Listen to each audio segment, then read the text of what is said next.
नमस्कार। जी। आज हम एक बेहद खास पारंपरिक विषय पर बात कर रहे हैं, पितृपक्ष। जी। हमारे पास एक लेख है, पितृपक्ष पूर्वजों की प्रसन्नता के उपाय, और हम इसी के जरिए मतलब इस अवधि के महत्व को और इससे जुड़ी जो मान्यताएं हैं उन्हें समझने की कोशिश करेंगे। बिल्कुल। पितृपक्ष, जिसे श्राद्ध पक्ष भी कहते हैं, वो हिंदू कैलेंडर के हिसाब से 16 दिन होते हैं। ये पूरी तरह से अपने पूर्वजों यानी पितरों को याद करने, उनके लिए आभार जताने और उनकी आत्मा की शांति के लिए समर्पित होते हैं। जी, ये एक बहुत महत्वपूर्ण समय होता है। तो हमारा मकसद आज सिर्फ ये जानना नहीं कि क्या-क्या करते हैं, बल्कि ये समझना है कि इन रिवाजों के पीछे, इन उपायों के पीछे की सोच क्या है, जिनसे खैर माना जाता है कि पितर प्रसन्न होते हैं और परिवार को उनका आशीर्वाद मिलता है। चलिए इस विषय की गहराई में उतरते हैं। बिल्कुल। और देखिए, ये समझना जरूरी है कि पितृपक्ष महज कुछ रस्में नहीं है। ये एक गहरा भावनात्मक और आप कह सकते हैं आध्यात्मिक जुड़ाव है अपनी जड़ों से। हाँ। ये वो समय है जब हम अपने गुजरे हुए प्रियजनों के प्रति अपनी कृतज्ञता को एक्टिवली मतलब सक्रिय रूप से व्यक्त करते हैं और उनकी आगे की यात्रा के लिए प्रार्थना भी करते हैं। तो सबसे पहले उन मुख्य कर्मों की बात करते हैं जिनका जिक्र सबसे ज्यादा होता है, श्राद्ध और तर्पण। लेख बताता है कि पितरों की पुण्य तिथि, जिसे तिथि कहते हैं, हाँ, तिथि। मतलब जिस दिन उनका देहांत हुआ था, हम्म। हिंदू पंचांग के अनुसार उस दिन श्राद्ध करना बेहद महत्वपूर्ण है। हाँ, तिथि का ध्यान रखना इसमें खास होता है। ऐसा माना जाता है कि उस विशेष दिन पितर अपने परिजनों के पास आते हैं। श्राद्ध वो उस दिन किया जाने वाला मुख्य अनुष्ठान है जिसमें भोजन वगैरह अर्पित किया जाता है। अच्छा। और तर्पण, तर्पण का शाब्दिक अर्थ ही है तृप्त करना। इसमें जल का अर्पण मुख्य है। आमतौर पर इसमें जल में काले तिल, चावल यानी अक्षत और कभी-कभी जौ और फूल मिलाकर अंजलि से पितरों का आवाहन करते हुए अर्पित किया जाता है। हम्म। तिल को यहाँ अक्सर पितरों से जोड़ा जाता है, शायद वो स्थायित्व और वंश की निरंतरता के प्रतीक के रूप में। और इसमें किसी पंडित या जानकार की भूमिका क्यों महत्वपूर्ण मानी जाती है? मतलब खुद से नहीं कर सकते? देखिए, कर तो सकते हैं, लेकिन हर कर्मकांड की एक विधि होती है ना? मंत्र होते हैं। मान्यता है कि सही विधि और सही उच्चारण से किए गए कर्म ज्यादा फलदायी होते हैं। अच्छा। तो योग्य पंडित या जो जानकार व्यक्ति हैं, वो ये सुनिश्चित करते हैं कि प्रक्रिया सही ढंग से हो, जिससे ऐसी धारणा है कि अर्पण पितरों तक ठीक से पहुंचे और उनकी आत्मा को शांति और तृप्ति मिले। जल अर्पण को प्रतीकात्मक रूप से उनकी प्यास बुझाने या उन्हें संतुष्टि देने का तरीका मानते हैं। पानी से तृप्ति की बात हुई तो एक और महत्वपूर्ण प्रक्रिया है भोजन अर्पण की, जिसे पिंडदान कहते हैं। ये पिंड क्या है और इसका क्या मतलब है? हाँ, पिंडदान। देखिए, पिंड का एक अर्थ शरीर भी होता है। यहाँ ये पितरों के लिए एक प्रतीकात्मक देह या भोजन का रूप है। अच्छा। लेख के अनुसार ये मुख्य रूप से पके हुए चावल या जौ के आटे को तिल, घी और शहद के साथ मिलाकर बनाए गए गोल आकार के पिंड होते हैं। इन्हें पूरी श्रद्धा के साथ पितरों को अर्पित किया जाता है। ये एक तरह से कह सकते हैं कि स्थूल जगत में सूक्ष्म जगत के निवासियों यानी पितरों को भोजन पहुंचाने का एक माध्यम माना जाता है।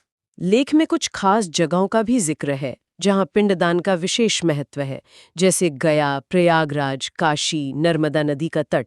इन जगहों में ऐसी क्या खास बात है? जी, ये सभी स्थान भारत की आध्यात्मिक भूमि में बहुत पवित्र माने जाते हैं। गया को तो खास तौर पर पितृ तीर्थ या मोक्ष भूमि का दर्जा मिला हुआ है। हाँ, सुना है। माना जाता है कि भगवान विष्णु ने स्वयं गयासुर का वध करके पितरों को मुक्ति का वरदान दिया था वहां। प्रयागराज संगम स्थल है, काशी शिव की नगरी है और नर्मदा जैसी पवित्र नदियों के किनारे किए गए धार्मिक कर्मों का तो हमेशा से विशेष फल माना गया है। तो मतलब इन जगहों पर किया गया पिंडदान सीधे पितरों को मिलता है। प्राप्त होता है और उन्हें बेहतर गति या मोक्ष मिलने में सहायता करता है। ये स्थान एक तरह से आध्यात्मिक ऊर्जा का केंद्र हैं। अच्छा, तो ये तीर्थ स्थल एक तरह से आध्यात्मिक द्वार हो गए इन कर्मों के लिए। श्राद्ध, तर्पण, पिंडदान, ये तो सीधे पितरों के लिए हो गए। इसके अलावा दान का भी बहुत महत्व बताया गया है। ये कैसे जुड़ता है पितरों से? दान का सिद्धांत तो देखिए हिंदू धर्म में कर्म और पुण्य से जुड़ा है। हाँ। पितृपक्ष में दिए गए दान के पीछे भावना ये होती है कि इसका जो पुण्य फल है वो पितरों को मिले, जिससे उन्हें संतुष्टि और शांति मिले। लेख में कई तरह के दान का जिक्र है, जैसे ब्राह्मणों या जरूरतमंदों को भोजन कराना, अन्न यानी अनाज देना, वस्त्र, जूते चप्पल, छाता, बर्तन जैसी जो उपयोगी चीजें हैं वो देना, और साथ ही दक्षिणा यानी धन देना। क्या लेख में कुछ खास चीजों के दान पर ज्यादा जोर दिया गया है, और शायद क्यों? कोई खास वजह? हाँ, कुछ चीजों को विशेष रूप से महत्वपूर्ण बताया गया है, जैसे तिल, खासकर काले तिल, जिनका जिक्र तर्पण में भी आया था। हाँ हाँ। चावल, गुड़, घी, नमक और शहद। अब इनके पीछे का कारण शायद उनकी जरूरत, उनका पोषण मूल्य या उनका प्रतीकात्मक महत्व हो सकता है।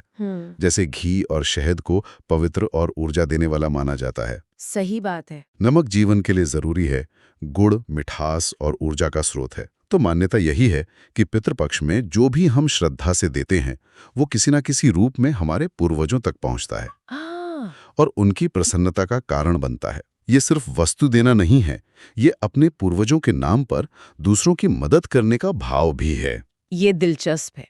दान के अलावा कुछ खास जीवों को भोजन कराने की बात भी है। गाय, कौवा और कुत्ता, ये तो हम अक्सर देखते भी हैं पितृपक्ष में। इसके पीछे क्या सोच है? हाँ, ये प्रथा काफी प्रचलित है और इसके पीछे की मान्यता थोड़ी गहरी भी है, थोड़ी रहस्यमयी भी है। अच्छा। ऐसा मानते हैं कि पितर स्वयं स्थूल रूप में आकर भोजन नहीं ले सकते, तो वे इन जीवों के माध्यम से अपना भाग स्वीकार करते हैं। कौवे को तो देखिए, कई संस्कृतियों में यम यानी मृत्यु के देवता का दूत मानते हैं। हाँ हाँ, दूत या पितरों का प्रतिनिधि। जी, पितरों का प्रतिनिधि माना गया है। गाय का तो हिंदू धर्म में पवित्र स्थान है ही, माँ का दर्जा है, और कुत्ते को भी भैरव का वाहन और यम के मार्ग का रक्षक मानते हैं। तो ये जीव एक तरह से मीडियम बन जाते हैं पितरों तक भोजन पहुंचाने के। बिल्कुल, ऐसे ही लोक मान्यता है। और ये सिर्फ इन 3 तक ही सीमित नहीं है। लेख में तो चींटियों को भी आटा और चीनी मिलाकर खिलाने का जिक्र है। अच्छा। ये दिखाता है कि ये सिर्फ कुछ चुने हुए जीव नहीं, बल्कि सृष्टि के प्रति एक व्यापक सम्मान और करुणा का भाव है। एक तरह से यह हमें याद दिलाता है कि हम अकेले नहीं हैं, हमारा जीवन दूसरे जीवों से भी जुड़ा है। तो इस नजरिए से देखें तो ये सिर्फ कर्मकांड नहीं, ये जीवन के प्रति एक समग्र दृष्टिकोण का प्रतीक भी है। इन सब बाह्य कर्मों के अलावा क्या इस दौरान व्यक्तिगत आचरण, मतलब अपने व्यवहार और नियमों पर भी जोर दिया गया है? हाँ बिल्कुल, लेख इस बात पर काफी जोर देता है कि पितृपक्ष की अवधि में आंतरिक और बाहरी दोनों तरह की पवित्रता बनाए रखना बहुत जरूरी है। इसमें सबसे प्रमुख है सात्विक भोजन करना। सात्विक भोजन, इससे यहाँ क्या मतलब है और किन चीजों से परहेज करने को कहा गया है? देखिए, सात्विक भोजन का मतलब है ऐसा खाना जो शरीर और मन को शांत रखे, शुद्ध रखे, संतुलित रखे। आमतौर पर यह ताजा बना, सरल, आसानी से पचने वाला शाकाहारी भोजन होता है, जिसमें ज्यादा मिर्च, मसाले, तेल या बासीपन ना हो। लेख के अनुसार इस दौरान लहसुन और प्याज से भी परहेज करने की सलाह दी जाती है। हाँ, ये तो सुना है। क्योंकि इन्हें राजसिक या तामसिक प्रवृत्ति का माना जाता है, मतलब जो मन में उत्तेजना या भारीपन ला सकते हैं। और तामसिक में और क्या-क्या आता है जिससे बचने को कहा है? और तामसिक प्रवृत्तियों में जैसे झूठ बोलना, गुस्सा करना, किसी भी तरह का नशा या शराब वगैरह पीना और मांसाहार करना, इन सबसे पूरी तरह दूर रहने को कहा गया है।